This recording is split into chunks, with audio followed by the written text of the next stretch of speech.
मेरा जन्म ना गर्भ बसेरा, बालक होए दिखलाया, काशी नगर जल कमल पर डेरा, तहाँ जुलाहे ने पाया।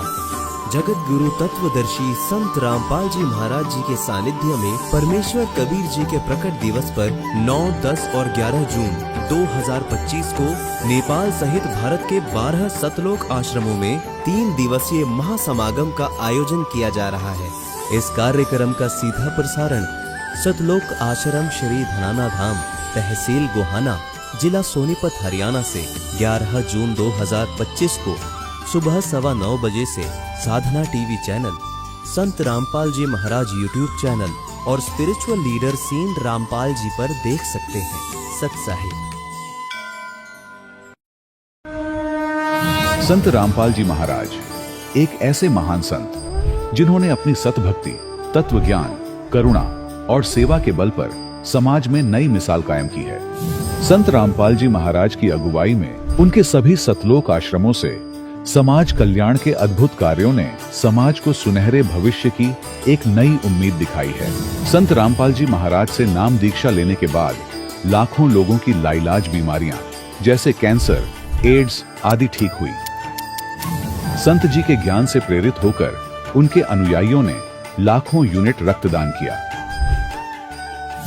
संत जी ने लाखों बहन बेटियों का दहेज मुक्त विवाह करवाया।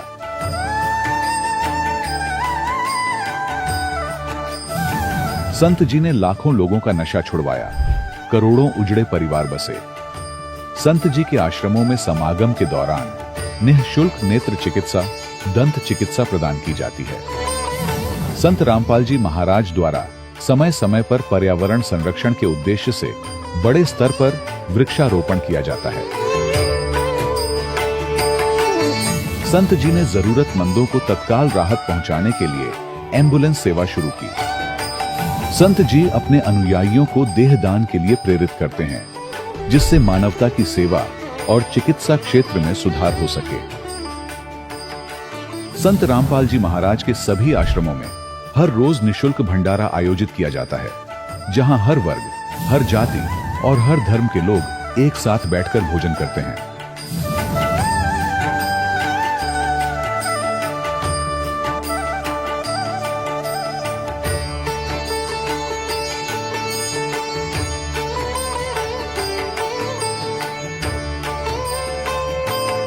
संत रामपाल जी महाराज के आश्रम में हजारों बुजुर्गों को सम्मान और प्यार के साथ जीवन जीने का अवसर मिलता है। उनके खाने, रहने और स्वास्थ्य की पूरी जिम्मेदारी संत रामपाल जी महाराज उठाते हैं। अनाथ बच्चों के लिए संत रामपाल जी महाराज के सभी आश्रम किसी वरदान से कम नहीं। यहाँ उन्हें शिक्षा, संस्कार और भविष्य के लिए बेहतर अवसर प्रदान किए जाते हैं। चाहे बाढ़ हो, भूकंप या महामारी, संत रामपाल जी महाराज और उनके अनुयायी हमेशा ही जरूरतमंदों के लिए सबसे आगे खड़े रहते हैं।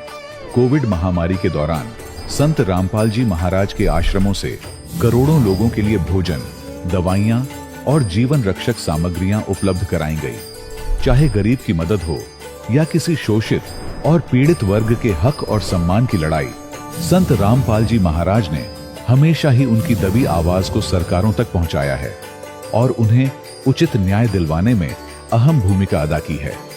समाज में आध्यात्मिक और सामाजिक मूल्यों के प्रति जागरूकता लाने में संत रामपाल जी महाराज हर कदम पर मानवता के सच्चे सेवक साबित हुए हैं। संत रामपाल जी महाराज का जीवन हमें सिखाता है कि सच्ची सेवा वही है जो निस्वार्थ भाव से की जाए। आइए हम भी इस महान सेवा के कार्य में इस महान संत से जुड़ें और संत रामपाल जी महाराज से नाम दीक्षा लेकर अपने जीवन को धन्य बनाएं।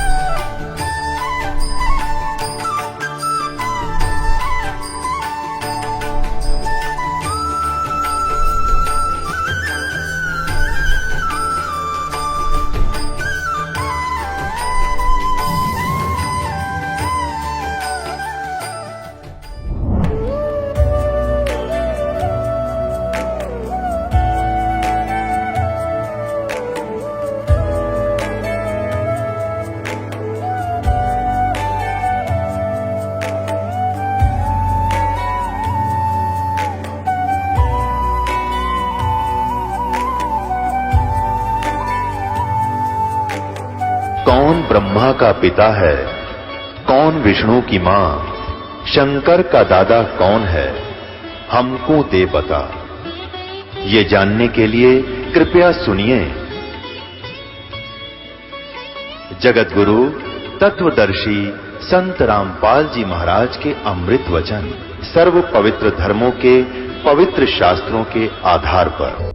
सत साहिब दर्शकों, मनुष्य अपने जीवन में अनेकों भक्ति साधनाएं करता है और इस उम्मीद में रहता है कि इन सभी भक्ति साधनाओं से मेरा जीवन सुखमय हो जाएगा। दर्शकों, ऐसी ही कहानी थी झज्जर हरियाणा के रहने वाले विजय जी की। विजय जी ब्रह्मा विष्णु महेश से लेकर शेरावाली माता तक की सभी की पूजा किया करते थे। ये सभी देवी देवताओं के व्रत भी रखते थे और साथ ही साथ आर्य समाज से भी जुड़े हुए थे। दर्शकों, इन सभी भक्ति साधनाओं को करने के बाद भी विजय जी का जीवन बीमारियों से घिरा हुआ था। इन्हें ऐसी बीमारी थी जिससे वह 22 साल से जूझ रहे थे। विजय जी इस बीमारी से निजात पाने के लिए बड़े से बड़े डॉक्टरों को दिखा चुके थे, लेकिन फिर भी इन्हें कोई राहत नहीं मिल रही थी। दर्शकों, आज विजय जी का कहना है कि मेरी जिंदगी तब बदली जब मुझे संत रामपाल जी महाराज की शरण मिली। संत रामपाल जी महाराज द्वारा बताई गई भक्ति साधना से मुझे अद्वितीय लाभ मिल रहे हैं।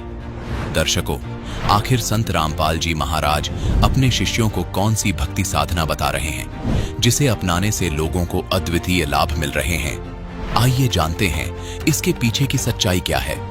सुनते हैं विजय जी की कहानी, उन्हीं की जुबानी। नमस्कार सर। सत साहिब जी। सर, क्या नाम है आपका? विजयदास जी। विजय जी, आप कहाँ से हैं? गांव कलोई, जिला झज्जर, हरियाणा से। संत रामपाल जी महाराज से नाम दीक्षा आपने कब ली? 10 अगस्त 2003 को मैंने संत रामपाल जी महाराज से नाम उपदेश लिया। संत रामपाल जी महाराज से नाम दीक्षा लेने से पहले आप क्या भक्ति साधनाएं करते थे? सभी की पूजा करते थे जी। जो भी देवी देवता हैं ये पारंपरिक हैं, अपनी आर्य समाज से भी जुड़े हुए थे। और ब्रह्मा जी, विष्णु जी, शिव जी, इनकी शेरावाड़ी, सभी की भक्ति करते थे जी। व्रत वगैरह भी करते थे जी। ये जो है आधी रात के व्रत आते हैं जो जन्माष्टमी के, ये भी करता था मैं, लेकिन इनके करने से कोई लाभ नहीं हुआ जी। आर्य समाज में हमारा परिवार जी काफ़ी समय से जुड़ा, कई पीढ़ियों से जुड़ा हुआ है। और हम जो है उनके बताए अनुसार, जो भी महर्षि दयानंद जियों ने बताया था मार्ग, उसके अनुसार क्रिया करते थे। लेकिन विकार हमारे अंदर सभी थे, विकार हमारे ख़त्म नहीं हो रहे थे उनके करने से।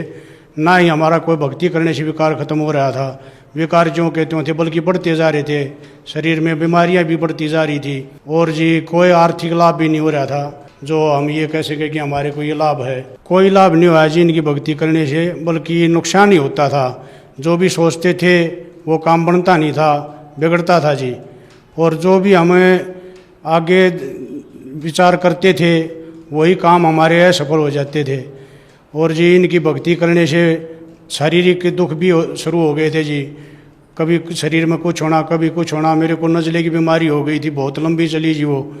और मैं हर जगह मैंने दवाई खाई, हरियाणा में भी सब जगह जो भी बताई, पंजाब में भी, मैं यूपी में भी, सब जगह गया जी दवाई लेने के लिए। कोई आराम नहीं मिलता था जी मेरे को। और मैं बहुत परेशान था जी। रात को मेरे को खांसी उठती थी, मेरा सांस रुक जाता था जी, नाक टपकते थे, बहुत बुरा हाल हो जाता था जी। सर, इन सब परेशानियों से जूझते हुए आप संत रामपाल जी महाराज की शरण में कैसे आए? सर, मैं जहाँ पे सर्विस करता हूँ वहाँ पे एक अजमेर भगत जी थे। वो संत रामपाल जी महाराज से जुड़े हुए थे और उनके साथ मेरी जो है ज्ञान चर्चा लगा लो, आपस में बहस होती थी इस विषय में, भक्ति के विषय में। अजमेर भगत जी ऐसे ऐसे बताते थे कि संत रामपाल जी महाराज जो है गीता जी में ऐसे लिखा है, वेदों में ऐसे लिखा है। तो मैं उससे बहस करता था कि महर्षि दयानंद के अलावा आज तक किसी ने वेदों के बारे में, गीता जी के बारे में नहीं बताया। ऐसा संत ये कौन है जो ये ज्ञान देता है? मैं तो इनसे मिलना चाहूँगा। तो अजमेर भगत जी ने बताया कि करोथा आश्रम है, वहाँ पे मेरे गुरुजी हैं, उनसे आप मिल सकते हो। तो ऐसे जो मेरे को वहाँ पर जाने का अवसर मिला, वो अजमेर भगत जी मेरे को लेके गए संत रामपाल जी महाराज के आश्रम में। तो मैं वहाँ पे गया तो मेरे को संत रामपाल जी महाराज के आश्रम में करोथा गया। तो वहाँ से मैंने संत रामपाल जी महाराज से नाम उपदेश लिया और उसके बाद मेरा जीवन ही बदल गया। सर, संत रामपाल जी महाराज से नाम दीक्षा लेने के बाद आपको क्या लाभ प्राप्त हुए? सबसे बड़ा लाभ तो मेरे को जी ये होया कि मेरे को जो है ना मोक्ष मार्ग मिला और मैं जो है मेरा जीवन सफल हो गया जी।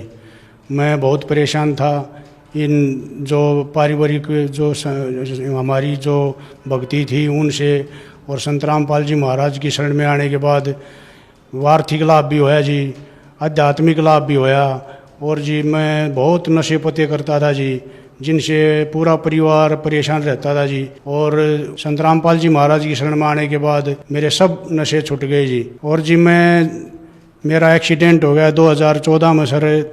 वो उसमें मेरे एक्सीडेंट में जान जानी थी जी। मैं कोई उम्मीद नहीं थी, डॉक्टरों ने जवाब दे दिया था कि इसका कोई वो मतलब उम्मीद नहीं है बचने की। लेकिन मालिक संत रामपाल जी महाराज की दया से मेरे को जीवन दान मिला और मैं बिल्कुल ठीक हो गया। और आज मैं अपना काम जो है ड्यूटी भी कर रहा हूँ और बिल्कुल स्वस्थ हूँ जी। संत रामपाल जी महाराज की कृपा से आज मैं आपके सामने बिल्कुल स्वस्थ खड़ा हूँ जी। और मेरे नज़ले की बीमारी थी सर, वो जो मैं सब जगह इलाज करवा चुका था, टीबी हॉस्पिटल में, पीजीआई में, राजस्थान में, पंजाब में, जिसने भी जहाँ बताया इसके इलाज के लिए मैं वहीं गया जी। ये 22-23 साल से था जी मेरे। और संत रामपाल जी महाराज की शरण में आने के बाद, उनसे नाम उपदेश लेने के बाद मेरे को कोई बीमारी नहीं रही जी, बिल्कुल स्वस्थ हो गया मैं। नज़ला तो ऐसे हो गया जैसे मेरा कभी होया ही नहीं था। पीजीआई में दिखाया था सर मैंने, टीबी हॉस्पिटल में दिखाया था, डॉक्टरों के नाम तो मुझे याद नहीं है, सरकारी हॉस्पिटल नहीं में इलाज करवाया था मैंने। गुड़गांव में मैदानता में भी मैंने इलाज करवाया जी, वहाँ से भी कोई आराम नहीं होया मेरे को। मैं धोखापूजी भी बहुत की जी मैंने, जिसने भी जहाँ बताया मैंने ये कोशिश की कि मेरी बीमारी ठीक हो जाए, वहाँ पर धोख लगाया हो, वहाँ चले जाओ, ऐसे कई जगह गया जी मैं, लेकिन कोई आराम नहीं हुआ था जी मेरा। संत रामपाल जी महाराज से नाम उपदेश लेने के बाद मेरी बीमारी ये बगैर दवाई के ठीक हो गई सर। मैंने कोई भी दवाई नहीं लेनी पड़ी इस चीज मतलब नज़ले की भक्ति करने से, नाम की कमाई से मेरा जो है ना बिल्कुल जो शरीर जो है ना स्वस्थ हो गया। संत रामपाल जी महाराज से जिस दिन से मैंने नाम उपदेश लिया है 2003 से आज तक मेरे कोई बीमारी नहीं है। सभी मेरे नशे पते सब छूट गए। जो भी मैं सब नशे करता था मैं, सब नशे मेरे नाम उपदेश लेते ही छूट गए। पता नहीं मालिक की कैसी रजा हुई, मेरा नशा करने को दिल ही नहीं करता और ना ही नशे को मतलब छूने, बीड़ी शराब तम्बाकू इनको छूने का भी दिल नहीं करता। पीने की तो बहुत बड़ी बात है। ये सिर्फ संत रामपाल जी महाराज की कृपा है जो मैं आज बिल्कुल स्वस्थ हूँ और मेरे सभी विकार और शरीर के कष्ट सब ठीक हो गए जी। सर, आपका परिवार 3 पीढ़ियों से आर्य समाजी है। आर्य समाज का और संत रामपाल जी महाराज का काफी समय से मतभेद चल रहा है, क्या कारण है सर, क्या कहना चाहेंगे? सर, संत रामपाल जी महाराज ने आर्य समाज से कोई वो नहीं था, द्वेष नहीं था। उन्होंने जो है ना सच्चाई बताई है, सत्यार प्रकाश के बारे में उन्होंने विस्तार से बताया है, उसको खोल के देखा है। हम तो सिर्फ सुना था, हम तो सुनी सुनाई बातों पे लगे हुए थे, आर्य समाजी बने हुए थे, लेकिन विकार सारे करते थे जी। उनमें जब संत रामपाल जी महाराज ने हमारे को सत्यार प्रकाश खोल के दिखाया तो हमारे को ज्ञान होया कि इसके अंदर तो कोई भी ज्ञान का या समाज सुधार का या आध्यात्मिक मार्ग का कोई भी ज्ञान नहीं है। इसमें तो समाज को बिगाड़ने वाली बातें हैं, सुधारने वाली तो एक भी बात नहीं है। इसमें लिखा है कि 24 साल की लड़की 48 साल का लड़का, ये विवाह का जो है ना उत्तम समय है। कोई भी आर्य समाजी आज के दिन कोई 48 साल लड़का या 24 साल की लड़की करके शादी नहीं करता। शादी की उम्र तो यही है 20 साल की लड़की, 18 साल की लड़की, 24-25 साल का लड़का। लेकिन उसमें लिखा है कि 48 साल का लड़का और 24 साल की लड़की का जो है ना उत्तम जो है विवाह का समय होता है, जो कि बाप और बेटी की एज का अंतर हो जाता है, जो कि बिल्कुल भी समाज सुधारक बातें नहीं हैं।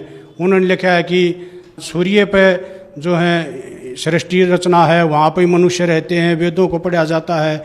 इस तरह की झूठ बोल रखी हैं, जो कि सूर्य एक आग का गोला है, उस पर कोई भी ऐसा वो नहीं है जो वहाँ पर सृष्टि हो या जीव रहता हो। सत्यार प्रकाश में तो जी ऐसी ऐसी बातें लिखी हैं जो कि मैं आपको यहाँ पर बता भी नहीं सकता।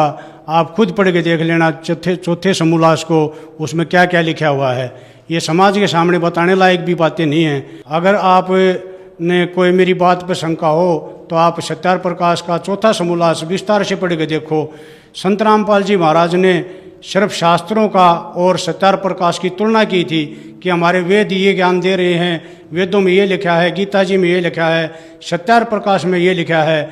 और इसी के विरोध में आर्य समाजियों ने उसका ज्ञान का जवाब जो है ज्ञान से नहीं दिया, बल्कि उन्होंने लठ उठा लिए। ये जो है इन आर्य समाजियों का जो है अपना उल्लू सीधा करना था कि हमारी रोजी रोटी को ये बंद कर देगा अगर ऐसे प्रचार करेगा और सच्चाई बताएगा सत्यार प्रकाश के बारे में। उन्होंने इसको छुपा के रखा है, इसके ज्ञान का कभी विस्तार नहीं किया आर्य समाजियों ने। लेकिन संत रामपाल जी महाराज ने सभी संतों का, सभी आर्य समाजियों की पुस्तकें जो भी हैं, सत्यार प्रकाश हो या और भी जो हैं, सभी को पढ़ के उनका विस्तार से निष्कर्ष निकाल के समाज के सामने दिया है और बताया है कि सत्यार प्रकाश और ये और संतों की जो पुस्तकें हैं ये ज्ञान दे रही हैं, लेकिन हमारे वेद जो हैं इसके विपरीत ज्ञान दे रहे हैं। ये समाज ने देखना है कि ये हमारे शास्त्र सही हैं या ये संतों की पुस्तक सही हैं, ये समाज को फैसला करना है। बाकी संत रामपाल जी महाराज ने अपनी तरफ से शास्त्रों के बारे में निर्णायक ज्ञान दिया है, जो कि हमारे जीवन को सफल करने वाला और आध्यात्मिक ज्ञान है, जो मोक्ष प्राप्ति का मार्ग है। सभी शास्त्रों के अंदर है, वेद हैं, गीता जी हैं, कबीर साहिब की वाणी है, नानक जी की वाणी है, गरीबदास जी की वाणी है, ये सभी एक हैं। लेकिन इनको बताने वाला हमारे को आज तक कोई नहीं मिला। संत रामपाल जी महाराज ने बड़े विस्तार से बताया इनको और हमारे को जो है मोक्ष मार्ग दिया है। आर्य समाजियों ने समाज को भड़काने की कोशिश की और जो है गलत ज्ञान दिया, समाज में गलत प्रचार किया संत रामपाल जी महाराज के बारे में और उनको मिसगाइड किया, ताकि ये जो है ना संत रामपाल जी महाराज से विरोध करें और इसके साथ झगड़ा करें। ये जो है समाज में बुराई फैलाई आर्य समाजियों ने। और संत रामपाल जी महाराज ने एक निर्णायक ज्ञान दिया। समाज आज शिक्षित है, जो कि ये पढ़े लिखे हैं, वो अनपढ़ वाला समय नहीं रहा। अब इनको सब ज्ञान है कि संत रामपाल जी महाराज शास्त्रों के अनुसार बता रहे हैं। अपना घर में अपनी पुस्तक खोल के देख लो, वेदों के अनुसार जो भी बताया है, जो का जो बताया है उसके अनुसार आप देखोगे। लेकिन संत रामपाल जी महाराज ने जो ज्ञान दिया है उसकी आज जो है दिन रात जो है ना ये संगत जो बढ़ती जा रही है और समाज में एक निर्मल समाज बनाने की जो है संत रामपाल जी महाराज की जो सोच है वो दिन रात जो है बढ़ती जा रही है और एक स्वच्छ समाज तैयार कर रहे हैं संत रामपाल जी महाराज। बगैर दहेज की शादियां करवा रहे हैं और रिश्वतखोरी, भ्रष्टाचार, दूसरे की बहन बेटियों को गलत नज़र से देखना, ये संत रामपाल जी महाराज सब छुटवा रहे हैं। उनका नियम है एक कन्या भ्रूण हत्या, ये सब जो है छुटवा रहे हैं। और संत जी एक ऐसा प्रचार कर रहे हैं समाज को एक निर्मल समाज बनाने का, ताकि आने वाले समय में ये समाज एक स्वच्छ समाज हो और सब भक्ति करें, संत रामपाल जी महाराज की बताई हुई, और अपना जीवन सफल करवाएं। सर, भगत समाज को क्या संदेश देना चाहेंगे? जी, मैं संदेश तो क्या दे सकता हूँ, मैं प्रार्थना कर सकता हूँ। जो भी पृथ्वी पर हैं इंसान, उन सभी से मैं ये प्रार्थना करना चाहता हूँ कि संत रामपाल जी महाराज की शरण में आओ और इनसे नाम उपदेश लेके, इनके नियमों में रह के, मर्यादा में रह के, और संत रामपाल जी महाराज द्वारा बताए गए भक्ति पे चल के देखो। आपका जो है घर में कोई कष्ट नहीं रहेगा किसी प्रकार का, शारीरिक है, आर्थिक है, कोई भी कष्ट किसी प्रकार का नहीं रहेगा। सब कष्ट दूर हो जाएंगे, एक निर्मल समाज तैयार होगा। मेरी यही प्रार्थना है सभी से। सर, संत रामपाल जी महाराज की शरण में कैसे आ सकते हैं? संत रामपाल जी महाराज के आज के दिन 10-11 चैनलों पे सत्संग चलता है, जो कि आप उनके नीचे पट्टी चलती है कि जिन पर कॉन्टैक्ट नंबर हैं, उनसे आप कॉन्टैक्ट करके और अपना जो भी नज़दीकी नामदान केंद्र है उसका पता कर सकते हो और वहाँ से संत रामपाल जी महाराज का नाम उपदेश प्राप्त करके अपना जीवन सफल कर सकते हो। धन्यवाद सर। सत साहिब। दर्शकों, अभी आपने सुने संत रामपाल जी महाराज से दीक्षा प्राप्त करके सुखी हुए भक्त के अनुभव। अब देखिए जगत गुरु तत्वदर्शी संत रामपाल जी महाराज के मंगल प्रवचन। और वो कौन है? वो परमात्मा वेद क्लियर कर रहे हैं, वो कबीर देव है। अब आप देखो ऋग्वेद मंडल नंबर 9 सूक्त 86। अब इसमें 26 मंत्र आपने पढ़ा, अब फिर पढ़ेंगे। यज्ञ करने वाले यजमानों के लिए परमात्मा, अर्थात भक्ति करने वाले भक्तों के लिए परमात्मा सब रास्तों को सुगम करता हुआ उनके विघ्नों को मर्दन करता है, उनको पवित्र करता हुआ और अपने रूप को सरल करता हुआ हल्का बना करके वह कांति में परमात्मा कबीर देव, यहां कबीर देव लिख देना था बस, विद्युत के समान क्रीड़ा करता हुआ वर्णीय पुरुष को, अच्छी आत्मा को, श्रेष्ठ पुरुष को प्राप्त होता है। ऋग्वेद मंडल नंबर 9 सूक्त 86 मंत्र 26 पढ़ दिया। 27 में क्या बताया है कि जो परमात्मा धूलोक के तीसरे पृष्ठ पर विराजमान है, सतलोक में भी उसके अंतिम छोर पर रहता है। अब ऋग्वेद मंडल नंबर 9 और सूक्त नंबर 82 इसको और अच्छी तरह क्लियर करता है। ऋग्वेद मंडल नंबर 9 और सूक्त 82 और मंत्र नंबर 1 यहां पर है। जो सर्व उत्पादक प्रभु यानी सबकी उत्पत्ति करने वाला परमेश्वर, सबका रचनहार, प्रकाश रूप, सद्गुणों की वृष्टि करने वाला, पापों को हरण करने वाला है, वह राजेव, राजा के समान। यहाँ 269 पृष्ठ, इन्हीं का अनुवाद आगे देखो 270 पृष्ठ। राजा के समान दर्शनीय है, राजा की तरह देखने जोगा है। ऊपर परमात्मा मनोहर मुकुट धारण किए बैठा है, श्वेत छत्र सिर मुकुट विराजे, देखत ना उस चेहरे नू। राजा के समान दर्शनीय है, देखने जोगा है। और वह लोक, पृथ्वी आदि लोकांतरों के चारों ओर शब्दमान हो रहा है। वह वर्णीय पुरुष को, अच्छी आत्मा को, जो दृढ़ भक्त है उसको पवित्र करता हुआ प्राप्त होता है। जिस प्रकार विद्युत सने वाले स्थानों को आधार बनाकर प्राप्त होता है, जैसे बिजली, आकाशीय बिजली काशी की धातु पर गिरती है, उसका अट्रैक्शन होता है, ऐसे ही वो परमात्मा उस दृढ़ भक्त को मिलता है जिनका उसके प्रति विशेष लगाव होता है। अब यहां देखो किस उद्देश्य से आता है। ऋग्वेद मंडल नंबर 9 सूक्त 82 मंत्र 2 में आप देखेंगे वो किस उद्देश्य से आता है। हे परमात्मन, उपदेश करने की इच्छा से आप महापुरुषों को प्राप्त होते हो, अच्छी आत्माओं को प्राप्त होते हो, और आप अत्यंत गतिशील पदार्थ के समान यानी बहुत तीव्रगामी होकर के हमारे आध्यात्मिक यज्ञों को प्राप्त होते हैं। आप वह फिर आ गया, आप कबीर देव हैं। हम उसको कबीर देव कहने लगे, फिर कबीर साहब कहने लगे। कबीर वेदों में कबीर, और हम उसको कबीर बोलते हैं। कुरान शरीफ में भी उसको कबीर बोला है। कबीर देव हैं, शुद्ध स्वरूप हैं, हमारे पापों को दूर करके हे अमर परमात्मा आप हमको सुख दें। अपने आत्माओं, उन महापुरुषों में से कौन कौन है अच्छी आत्माएं, जैसे आपको अभी गिनाया। हम सुल्तानी नानक तारे दादू को उपदेश दिया, जात जुलाहा भेद न पाया, वो कौशी माहे कबीर हुआ।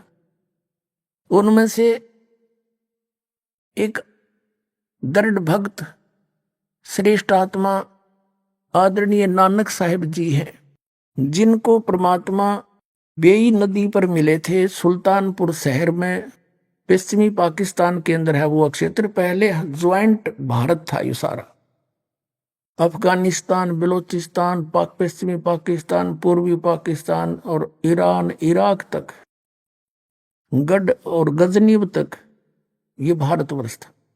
नानक साहिब जी के पहले जन्म सतयुगमय राजा अम्बरीश थे। त्रेता में यही आत्मा राजा जनक हुए, और कलयुग में वही आत्मा श्री नानक जी हुए। अपने आत्माओं पहले ये राजा थे, इनके नौकर रहा करते थे पिछले पुनों के कारण, और इन पुनों को स्वर्ग में खर्च करके वापस आ जाते हैं सभी प्राणी। फिर ये स्वयं एक सुल्तानपुर के नवाब के यहाँ मोदी खाने में नौकरी कर रहे थे। लेकिन ऐसी आत्माएं भक्ति बिना रुक नहीं सकती। एक ब्रजलाल पांडा इनको पढ़ाया करता था, गीता जी को हिंदी भी उन्होंने पढ़ाई थी, ये फारसी भी पढ़े थे एक मौलवी से। इनके पिताजी श्री कालूराम मेहता खत्री यानी अरोड़ा जाति से थे, हिंदू परिवार था इनका। और श्री कृष्ण जी श्री राम के खूब तगड़े पुजारी थे, सभी देवी देवताओं की पूजा करते थे।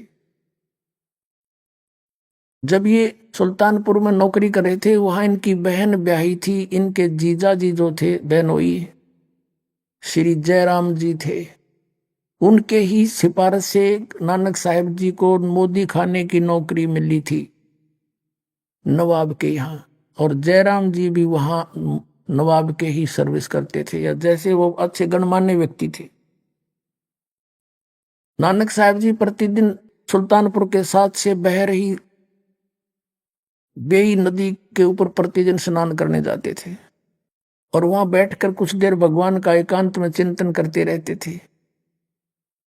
एक दिन परमात्मा सतपुरुष कबीर देव जिंदा महात्मा रूप बना के और नानक साहिब जी के पास गए।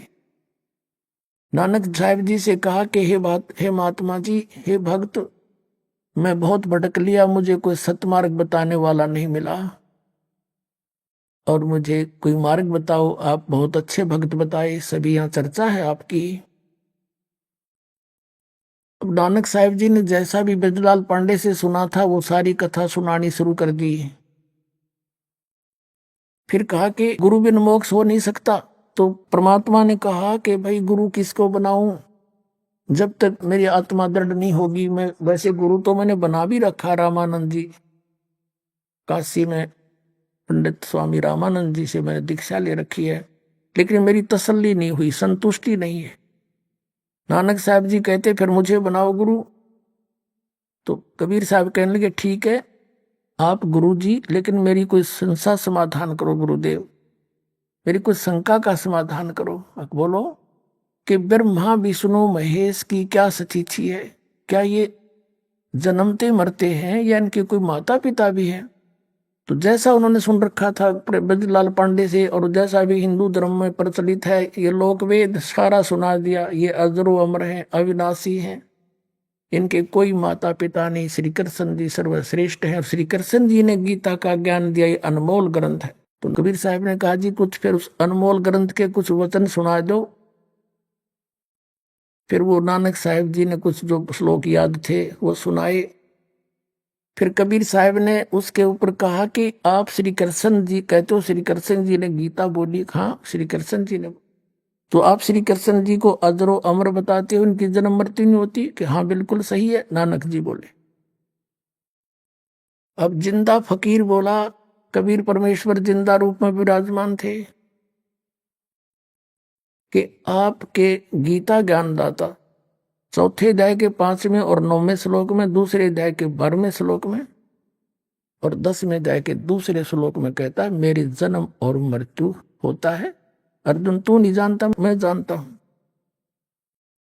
और फिर कहता है 18वें अध्याय के 62वें श्लोक में कि तू सर्वभाव से उस परमेश्वर की शरण में जा, उसकी कृपा से तू परम शांति को, सनातन परम धाम को प्राप्त होगा। तो वो कौन है जो गीता ज्ञानदाता से भी अलग है? अब काफी प्रश्नोत्तरी हुई। तब नानक साहिब जी अक्षुब्ध हो गए, और उनकी चर्चा सुनकर जो स्नान करने सुबह सुबह भगत जाते थे 50-60, वो भी बैठ गए चारों तरफ। जब नानक साहिब जी की अरुचि देखी, नाराज होते देखे, परमात्मा उठकर चल पड़े कि महाराज नाराज ना हो, हम तो शंका समाधान चाहते थे, आप नाराज ना। उठकर चल पड़े। जब वो जा लिए काफी दूर, जब पूछा कि ये कौन था, उन्होंने ये कौन था जो आपको गुरु जी बोल रहा था। तब श्री नानक साहिब जी ने कहा कि ये नीच जात था, काशी का जुलाहा धानक, और हमारे ब्रह्मा विष्णु महेश को कहता है तो नासवान है। इसको जवाब आया नहीं, उठ के चला गया। तो सब अब अपने काम लग गए। श्री नानक जी भी स्नान करके अपने काम चले गए, लेकिन उनका जख्म हो गया अंदर। एक सच्ची बात कही, गीता आकर देखी दोबारा उन्होंने, कोई बात तो सारी सत्य कहे थे, और मन में यूं कह कि एक बार फिर वो आवे संत भक्त, फिर चर्चा करूं। कुछ दिनों के बाद, महीने 2 महीने 6 महीने उनको खूब तड़फा के फिर इसी तरह प्रतिदिन स्नान करने जाते थे, और इसी खोज में थे शायद कितने दिखाई दे जाए, आज फिर बात करूं। स्नान करने के लिए तैयारी थी, कपड़े निकाल रखे थे, नौकरों को दे दिए थे, वो लिए खड़े थे नानक साहिब की। अपना जो नहाने के लिए एक वस्त्र रखते हैं शरीर पे, वही शेष था। इतने में परमात्मा केवल नानक साहब को दिखाई देते। उनकी खुशी का ठिकाना नहीं रहा, जिंदा महात्मा के रूप में आए। और थोड़ी सी दूर नानक साहब भी चले गए आगे कि आओ भक्त, आओ भक्त, आपके इंतजार थी मुझे। वहां पर बहुत से लोग स्नान कर रहे थे, वो देखने लगे कि ये नानक साहब किसको बातें कर रहा है। कुछ एक कहने लगे आप पे कहने लगे भगत आप बोले, अगर भगत तो भाई ये पता नहीं कौन से मूड में बैठा है। तो दोनों बैठ गए। कबीर साहब केवल नानक साहब जी को दिखाई देते, अन्य को नहीं। काफी देर चर्चा हुई, सब विस्तार से मालिक ने बताया और कहा कि सचखंड है, सतलोक है, उसमें सतपुरुष रहता है, उसकी भक्ति से मोक्ष होगा, वो अकाल मूर्त है। नानक साहब ने कहा कि हमने तो कभी स्वर्ग से ऊपर सुना नहीं। तो कहते हैं नानक साहब जी ने ये शर्त रखी कि आप मुझे ढूंढ दो दरिया में, तो मैं आपको गुरु बना लूं, तेरी सारी बात सुनूंगा। ये कहकर छलांग लगा दी दरिया में। कबीर साहब ने वहीं से अंतर्धान किया उनको, और जिधर से अब सटरी में जिधर से जल आ रहा था उसी साइड में ले गए। काफी देर जब नानक साहब बाहर नहीं आए तो सबको चिंता होगी, सबने जान लिया कि डूब गया, डूब गया। सुल्तानपुर नगर शहर में पूरा सब आग की तरह बात फैल गई। भागे आए, उसकी बहन मूर्छित होगी, बहन रोने लगी बुरी तरह, मेरा भाई मर गया। बहुत चिंता का विषय बन गया। सुल्तानपुर के नवाब तक बातें गई, उन्होंने नौकर भेज दिए जाल डालने के लिए, गोताखोर भेज दिए, वो ढूंढ रहे डाउन स्ट्रीम में, वो ले गए अप स्ट्रीम में। बहुत दूर ले जाकर 3-4 किलोमीटर वहां बैठा लिए नानक साहब की। दोनों की काफी देर चर्चा हुई परमात्मा के साथ।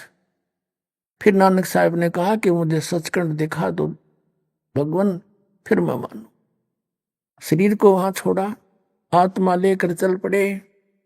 जैसे गरीबदास जी को लेकर गए थे, जैसे धर्मदास जी को लेकर गए थे, जैसे दादू साहब जी को लेकर गए थे, जैसे मुल्कदास साहब जी को लेकर, जैसे गीसा दास साहब जी को लेकर गए थे, ऐसे इनको भी लेकर गए। वहां जाकर देखा परमात्मा दूसरे रूप में स्थिर बैठे हैं। जब परमात्मा ऊपर बैठे हैं ओवरऑल कंट्रोलर के रूप में, करोड़ सूर्य मिला दे करोड़ चंद्रमा, ऐसा चेहरा मालिक का, ऐसा स्वरूप है उनके। एक रोमकूप की ऐसी शोभा है। एक बहुत बड़े गुम्मज में विराजमान है, बहुत बड़े गुम्मज में, जैसे मंदिर नुमा गुम्मज होता है, बहुत बड़ा, पूरी पृथ्वी से भी बड़ा। इस पृथ्वी ने सीधा कर दे, ऐसे गोल नहीं। और इतना बड़ा गुम्मज मालिक बीच में बैठे हैं। वो जिंदा महात्मा के रूप में परमात्मा साथ से लेकर गए आदरणीय नानक साहब जी को। तो वहां क्या देखा कि भाई रब तो ये है जड़ा तकत पे बैठा, और यो यहाँ का जो कबीर है, ये बाबा कबीर जिंदा यहाँ का कोई गण है। क्योंकि कबीर साहब जिंदा महात्मा के रूप में गए थे नीचे से, तो चौर करने लगे अपने दूसरे रूप पर है। तो सोचा ये सेवक होगा बाबा जी जो जिंदा नीचे आया है। इतने में तेजो में शरीर खड़ा हुआ। कबीर जो नीचे से गए थे जिंदा महात्मा वाला शरीर विराजमान हुआ, और वो तेजो में शरीर जो रब दिखाई दे था वो लगा चौर करण जिंदा वाले रूप पर। नानक साहब सोच ही रहे थे भाई बाबा जी जिंदा महात्मा पे और रब चमर करता है, ये कैसी अजीब लीला इनकी।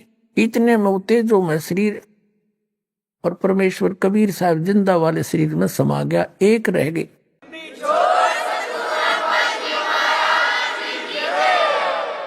असंख्य करोड़ ब्रह्मांड के ओवरऑल कंट्रोलर के रूप में वो जिंदा महात्मा विराजमान है, चंवर अपने आप घूम रहा है। नानक साहब जी देख रहे हैं कि ये तो सचमुच रब ही था जो नीचे गया था, ये काल मूर्त स्वयं ही था।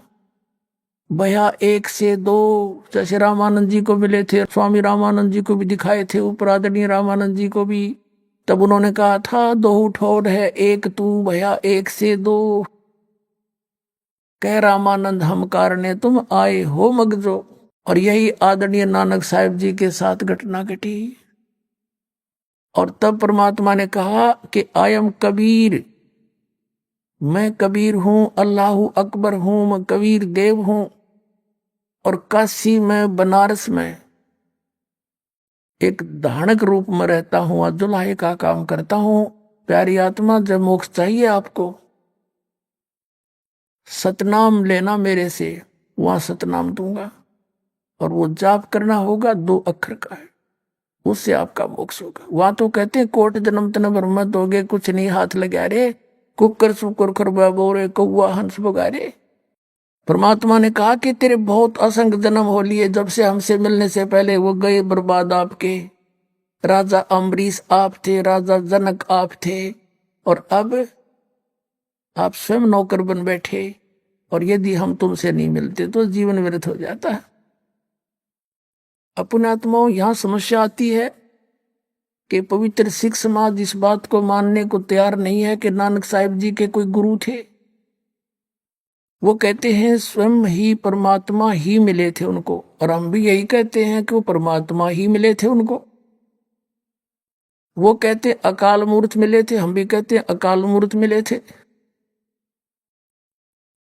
और वो कहते, हम कहते हैं उनको कबीर मिले थे, दानक जुल्हा काशी वाला मिले थे। तो यहां सिख समाज के गले या बात उतरती नहीं कि नहीं, ऐसा नहीं हो सकता।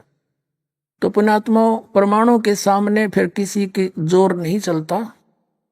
हमारे प्रमाण फिर सबको मनाएंगे कि सचमुच ऐसा ही है। अब आपको दिखाते हैं एक झलक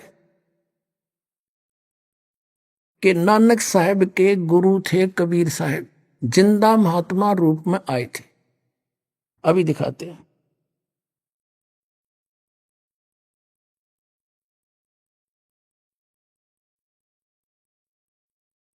एक ये जन्म साखी है, ये बिल्कुल सत्य शास्त्र है। और उस पुण्यात्मा सिख द्वारा लिखा जो गुरुजी के साथ रहा करते थे, सब तो वड्डी भाई बाला वाले वाली जन्म साखी। Doctor Jawahar Singh Kripal Singh and company ई जन्म साखी अज तक सब चुकिया नालों सब तो नालों वड्डी है, सब तो वड्डी ते पुरातन है भाई बाले वाली जन्म साखी।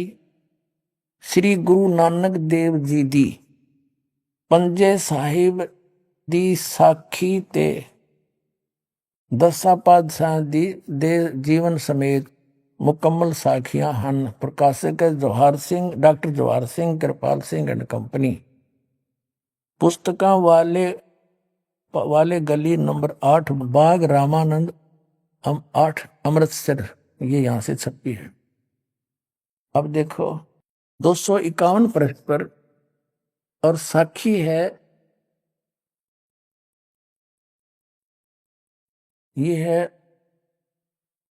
ये सिद्धानाल गोष्ठी, ये कोई प्रकरण है सिद्धानाल गोष्ठी। और नीचे है साखी होर चली, आगे साखी होर चली। श्री गुरु नानक जी अंतर ध्यान होए ता मीना पर्वत पर जाई खड़े होए।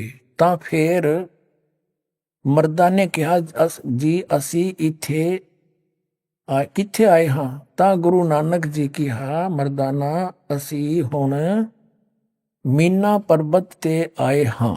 तो यहाँ कोई चर्चा चली उनकी। अब 252 पर देख लो।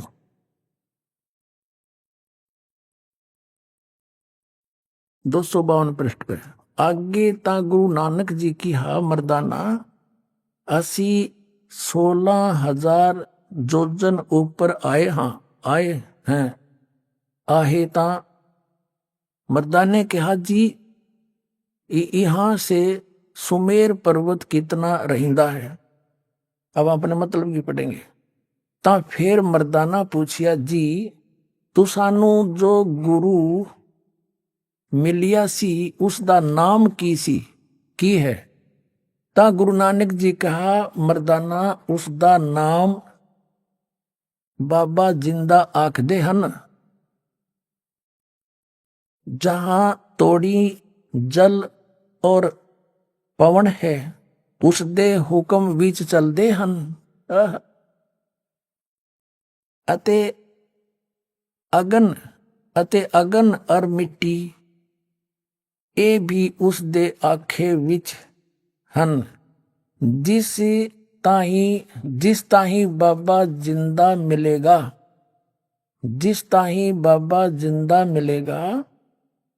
तिस ताही बाबा आखना चाहिए होर ताही बाबा नहीं आखना। अब कहने का भाव है कि यू है सबका बाबा सबका दादा, जो मैं हमने और किसी को बाबा कहना व्यर्थ है। मर्दाने किहा गुरु जी असी ता तुहाडे नाल ही रहिंदे हाए, तू सानू कद मिलिया है। ता गुरु नानक जी कहा मर्दाना अजे तू असा थी नहीं आया से, तब तक तो मेरे पास नहीं आया था। जद असी मिलन गए से ता मर्दाने कहा जी कद गए से ता गुरु जी कहा जद सुल्तानपुर विच डुबकी लाई सी। डुबकी लाई सी। तब मर्दाना असी 3 दिन उसे पासे रहे से। अभी आपने सुने संत रामपाल जी महाराज के मंगल प्रवचन। आइए अब सुनते हैं संत रामपाल जी महाराज से नाम दीक्षा लेकर सतभक्ति करके अद्भुत लाभ प्राप्त करने वाले अनुयायी के विचार। दर्शकों, आज मनुष्य के पास सब कुछ है। उसके पास पैसा भी है, उसके पास गाड़ी भी है और रहने के लिए अच्छा घर भी है। लेकिन दर्शकों, इतना सब कुछ होने के बावजूद भी सभी मनुष्य मानसिक रूप से पीड़ित है। वह अशांत है और इसी अशांति को मिटाने के लिए वह दरवाजे खटखटाता है धर्म गुरुओं के। दर्शकों, ऐसी ही कहानी है महाराष्ट्र के रहने वाले संजय मदन जी की। संजय जी शुरू से ही पारंपरिक भक्ति साधना किया करते थे और सभी देवी देवताओं की पूजा किया करते थे। और जब इतनी भक्ति साधना करने के बावजूद इन्हें मानसिक शांति नहीं मिली तो इन्होंने शरण ली राधा स्वामी पंथ की। लेकिन अफसोस, दर्शकों, वहां से भी इन्हें कोई राहत नहीं मिली।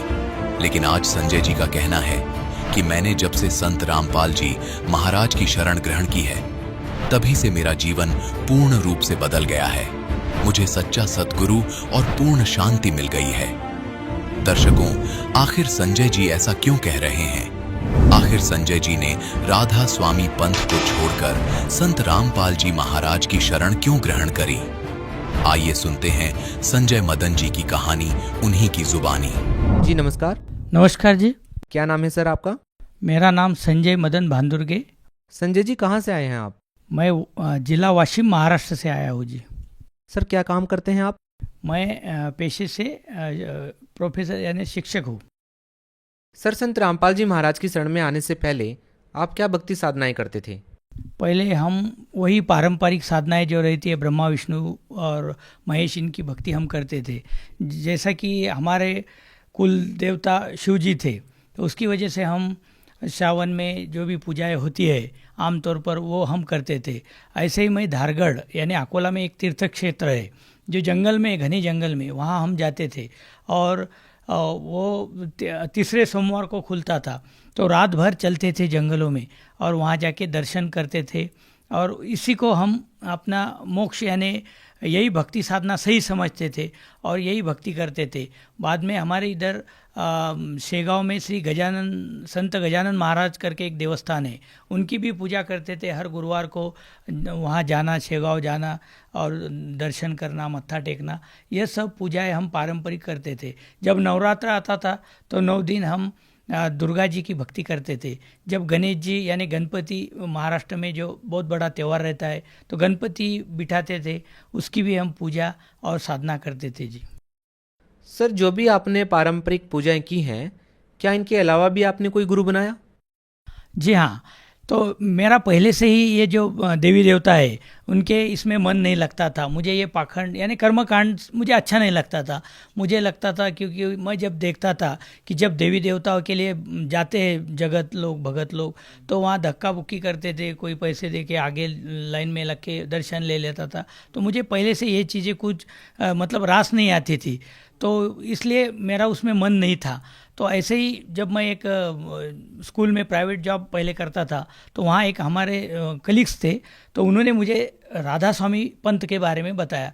तो हालांकि मुझे उसमें कुछ मतलब ये नहीं था, लेकिन फिर भी उसमें कोई कर्मकांड नहीं, ये सुनकर मुझे अच्छा लगा और मैंने सोचा कि मैं भी क्यों ना देख लूँ उसमें क्या है। उनके बार बार कहने पर मैं वहाँ जाने लगा।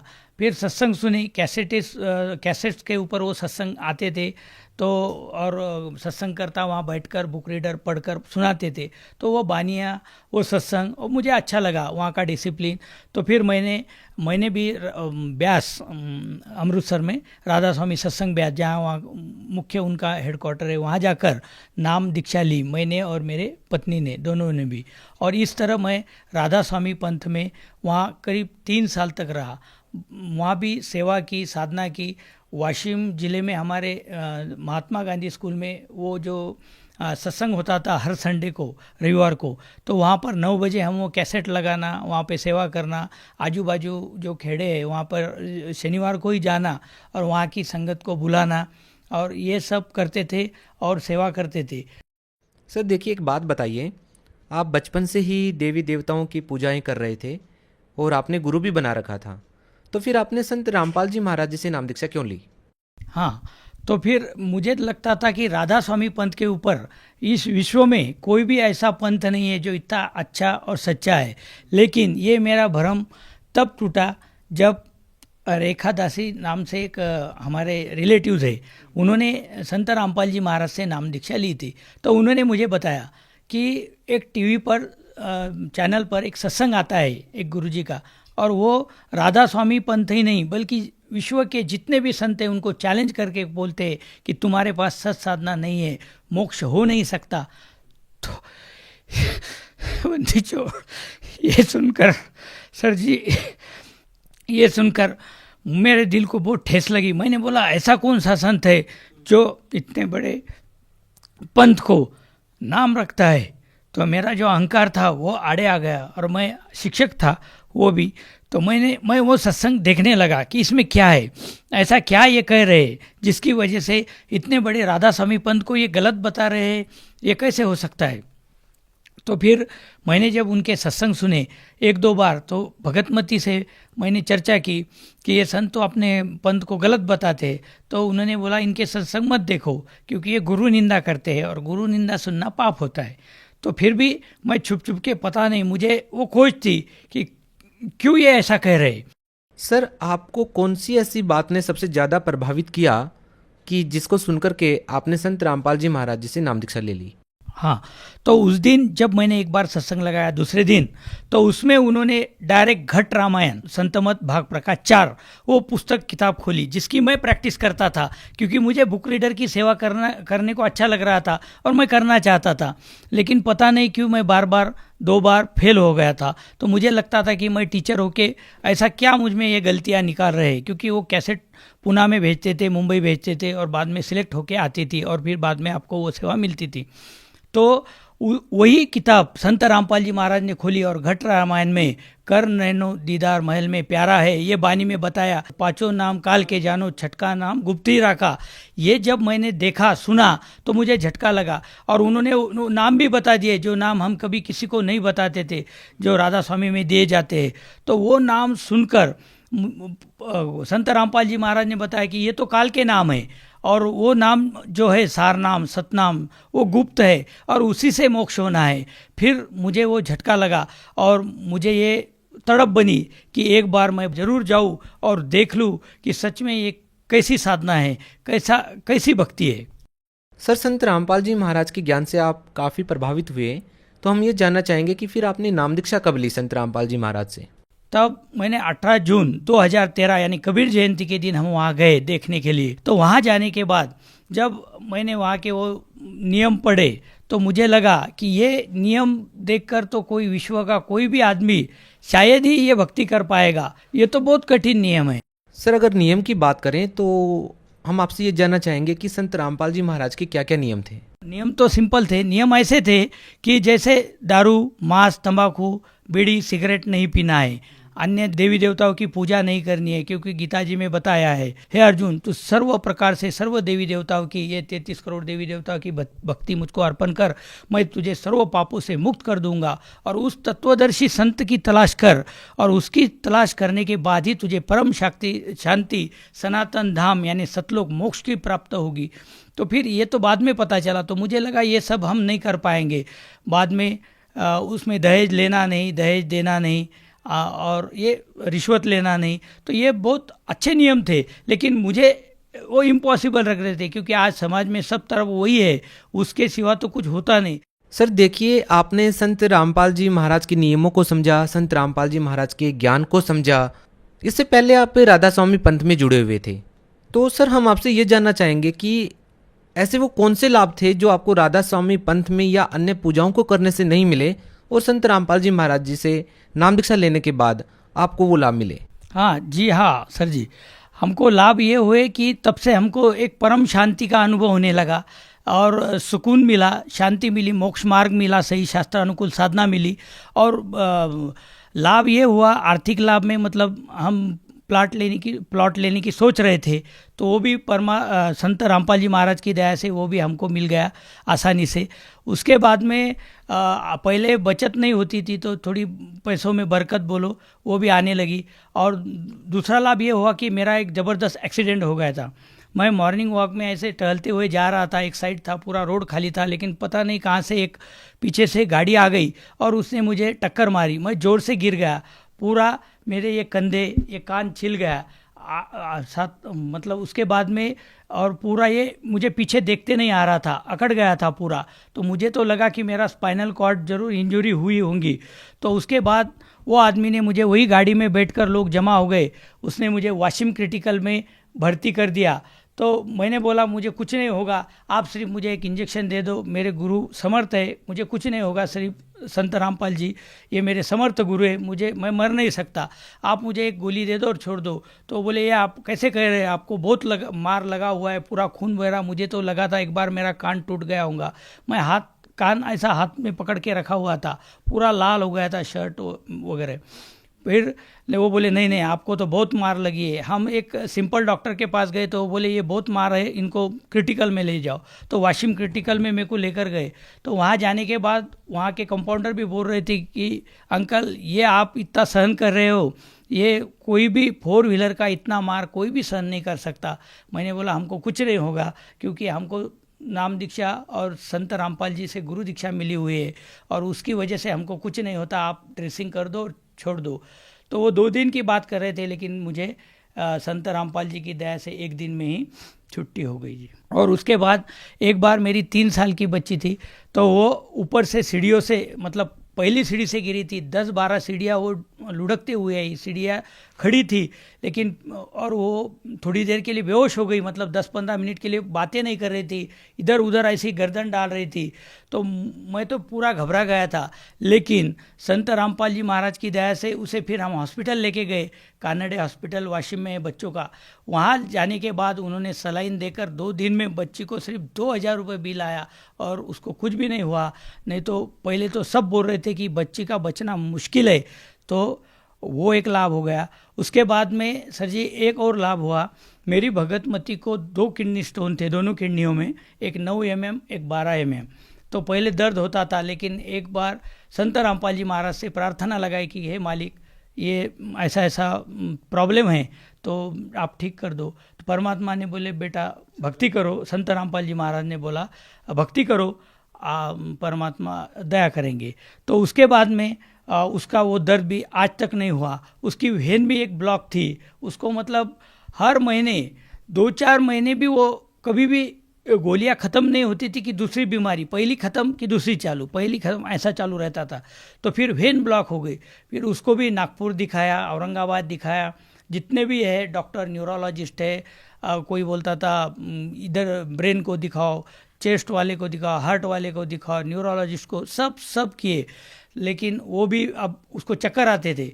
वो भी अब संत रामपाल जी की दया से वो भी दर्द उसका पता नहीं कहाँ चला गया, वो भी अब कम हो गया। तो इस तरह बहुत लाभ हो गए। सर देखिए, आप प्रोफेसर हैं, कॉलेज में इंग्लिश पढ़ाते हैं, तो हम आपसे ये जानना चाहते हैं कि आपका बाबाओं के ऊपर इतना विश्वास कैसे है? क्योंकि आप मेडिकल सुविधाएं ले सकते हैं आज के युग में, तो आप शिक्षित होने के नाते हम आपसे ये बात पूछ रहे हैं कि आपका बाबाओं के ऊपर, खासकर संत रामपाल जी महाराज पर आपका विश्वास इतना कैसे है? सर जी, मेरा भी ऐसा ही पहले मानना था, क्योंकि जो हम आम समाज में धारणाएं देखते हैं कि बाबा लोग लूटने के लिए होते हैं, और अभी तो ये मीडिया में जो इनके कांड आते हैं तो ऐसा लगता है कि सचमुच बाबा वगैरह कुछ नहीं, बस घर में रहो, भक्ति करो। लेकिन जब संत रामपाल जी महाराज का ज्ञान सुना, उनके प्रूफ देखे, तो मतलब और उनका जो बिहेवियर है, मतलब उनकी जो भक्ति साधना है वो इतनी ऑथेंटिक है, इतनी शास्त्रानुकूल साधना है कि आप उसे मना कर ही नहीं सकते। और ये मोक्ष मार्ग उन्होंने बताए हुए सिद्धांतों से ही होगा, क्योंकि उन्होंने अपने बानियों में, अपने इसमें संत गरीबदास जी महाराज, नानकदास जी महाराज जिनको मिले, उनके इतने प्रूफ अपने सामने रखे। तो ये सब सुनकर, देखकर, प्रत्यक्ष देखकर, उनके अनुभव जानकर, समझकर ये प्रमाण हो गया कि गुरु के सिवा चारा नहीं है। विज्ञान ने इतनी प्रगति कर ली, लेकिन भगवान के सामने विज्ञान कुछ नहीं। विज्ञान यानी क्या है? विशेष ज्ञान। अब जो परमात्मा ने सब बना के रखा हुआ है, संत रामपाल जी महाराज अपने सत्संगों में बताते हैं कि देखो सूरज तो सुबह उगने वाला है, अब हम उनको खोज के कुछ कैलकुलेशंस करके मतलब उस पर संशोधन करके 20-20 साल तक ये बताए कि कल 6 बजे उगने वाला है, कल 5:55 पर, तो फ़ायदा क्या हुआ? वो तो उगने वाला है, उगते ही आ रहा है। यानी यही है विज्ञान क्या है, जो ब्रह्मांड चल रहे हैं, जिसके वचन से चल रहे हैं, वो आदि शक्ति है। और इतना सब होके आदमी फिर मरता क्यों है? विज्ञान बचाता क्यों नहीं लोगों को? तो हाँ, कैंसर ठीक क्यों नहीं होता? और यहाँ पे केवल नाम मात्र से इतनी शक्ति है संत रामपाल जी महाराज के, इसमें नाम मात्र से नशा छूट जाता है, बड़ी बड़ी बीमारियां, कैंसर, लाइलाज बीमारियां ठीक हो जाती है। तो फिर भगवान क्यों नहीं है? मतलब भगवान के आगे कुछ हो ही नहीं सकता। इसलिए हमें मानना पड़ेगा कि परमात्मा, संत रामपाल जी महाराज ने जो ज्ञान दिया है कि परमात्मा है और भगवान है, भगवान के सिवा अपन कुछ भी नहीं है। क्योंकि आदमी पर जब बड़ा संकट आता है तो ऊपर की ओर देखता है। वो क्यों देखता है? फिर डॉक्टर की तरफ क्यों नहीं भागता? डॉक्टर भी अक्सर ये बोलते हैं, उनको भी बीमारियां हो जाती है, वो भी बोलते हैं कि आप भगवान के हाथ में। तो आखिर में ये सब जाल है काल का, जो हमें भ्रमित रखता है कि यहाँ पे विज्ञान कुछ नहीं, ये सब परमात्मा का बनाया हुआ संसार है।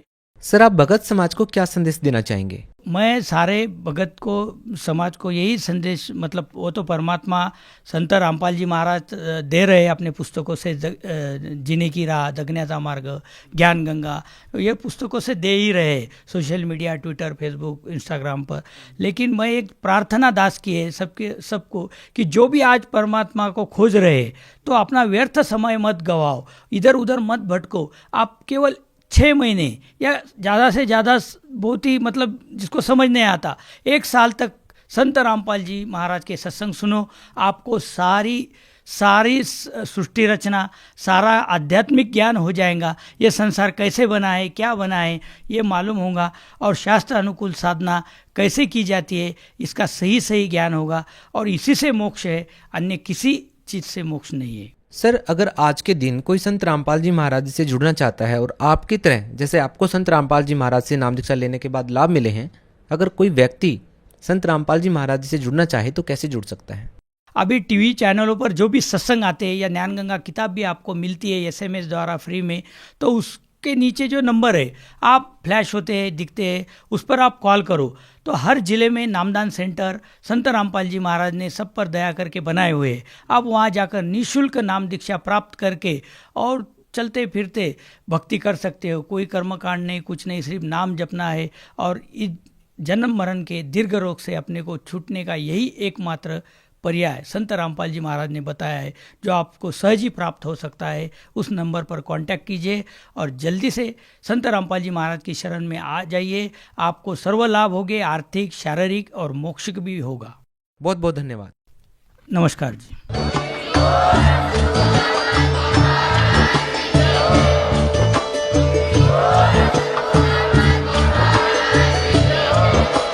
आप सुन रहे थे जगत गुरु तत्वदर्शी संत रामपाल जी महाराज जी के मंगल प्रवचन। अधिक जानकारी के लिए विजिट कीजिए हमारी वेबसाइट www.jagatgururampalji.org। संत रामपाल जी महाराज जी के शुभ आशीर्वाद से पूरे विश्व भर में 500 से भी ज्यादा नाम दीक्षा केंद्र हैं, जिन पर संत रामपाल जी महाराज जी द्वारा ऑनलाइन निःशुल्क नाम दीक्षा दी जा रही है। अपने नजदीकी नाम दीक्षा केंद्र का पता करने के लिए संपर्क करें 8222880541।